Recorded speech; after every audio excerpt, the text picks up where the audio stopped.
সীমান্তে টানা কয়েকদিনের সংঘর্ষ ও সন্ত্রাসী হামলার দায় নিয়ে উত্তেজনার পর অবশেষে শান্তি আলোচনা ভেস্তে গেছে পাকিস্তান ও আফগানিস্তানের মধ্যে। তুরস্কের ইস্তাম্বুলে অনুষ্ঠিত এই আলোচনার ফল শূন্য সমাপ্তির পর দুই দেশের সম্পর্ক চরম অবনতির দিকে যাচ্ছে বলে আশঙ্কা করা হচ্ছে। বিশেষজ্ঞদের মতে পরিস্থিতি দ্রুত নিয়ন্ত্রণে না আনলে এটি পূর্ণমাত্রার যুদ্ধের দিকে গড়াতে পারে। গত বৃহস্পতিবার থেকে ইস্তাম্বুলে দুই দেশের প্রতিনিধিরা আলোচনায় বসেছিলেন।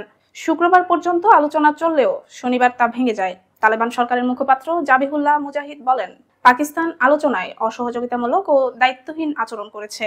পাকিস্তানি পক্ষ তাদের সব নিরাপত্তা ব্যর্থতার দায় আফগানিস্তানের উপর চাপাতে চেয়েছে, অথচ নিজেদের দায়িত্ব নিতে সম্পূর্ণ অনিচ্ছা দেখিয়েছে বলেন তিনি।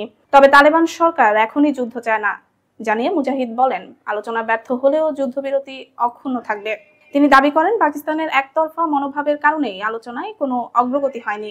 অন্যদিকে পাকিস্তানের প্রতিরক্ষা মন্ত্রী খাজা মোহাম্মদ আসিফ দেশটির সংবাদ মাধ্যম জিও নিউজকে দেওয়া সাক্ষাৎকারে বলেন, আমাদের সংলাপ এখন সম্পূর্ণ অচলাবস্থায়। পরিস্থিতি অনিশ্চিত পর্যায়ে পৌঁছে গিয়েছে এবং এর কোনো ভবিষ্যৎ নেই। আলোচনা ব্যর্থ হওয়ার পর থেকেই দুই দেশের সীমান্তে সামরিক প্রস্তুতি লক্ষ্য করা যাচ্ছে। পাকিস্তান আফগান সীমান্তবর্তী খাইবার পাখতুনখোয়া ও বেলুচিস্তান প্রদেশে অতিরিক্ত সেনা মোতায়েন করেছে। অন্যদিকে তালেবান সরকারও সীমান্তে নিরাপত্তা জোরদার করেছে এবং আফগান সেনাদের প্রস্তুত থাকতে নির্দেশ দিয়েছে। পরিস্থিতি উত্তপ্ত হওয়ার প্রেক্ষাপটে আফগানিস্তানের উপজাতি ও সীমান্ত মন্ত্রী নুরুল্লাহ নুরি কঠোর হুঁশিয়ারি দিয়েছেন। তিনি বলেন, যদি পাকিস্তান যুদ্ধ শুরু করে তাহলে আফগানিস্তানের বৃদ্ধ থেকে যুবক সবাই লড়াইয়ে নামবে। আমরা আমাদের ভৌগোলিক অখণ্ডতা ও মর্যাদা রক্ষায় প্রস্তুত। এই মন্তব্যের পর দুই দেশের মধ্যে উত্তেজনা আরো তীব্র হয়েছে।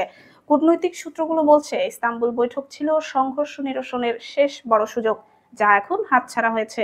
গত 19 অক্টোবর দোহায় অনুষ্ঠিত বৈঠকে দুই দেশ যুদ্ধবিরতিতে সম্মত হয়েছিল, কিন্তু সেই চুক্তির পরেও সীমান্তে সংঘর্ষ, ড্রোন হামলা ও সীমান্তবর্তী গ্রামে গোলাগুলির ঘটনা অব্যাহত থাকে। পাকিস্তান দাবি করে আফগানিস্তান থেকে সন্ত্রাসীরা পাকিস্তানের ভেতরে হামলা চালাচ্ছে। অন্যদিকে তালেবান সরকার বলছে, পাকিস্তান নিজের ব্যর্থতা ঢাকতেই তাদের উপর দোষ চাপাচ্ছে।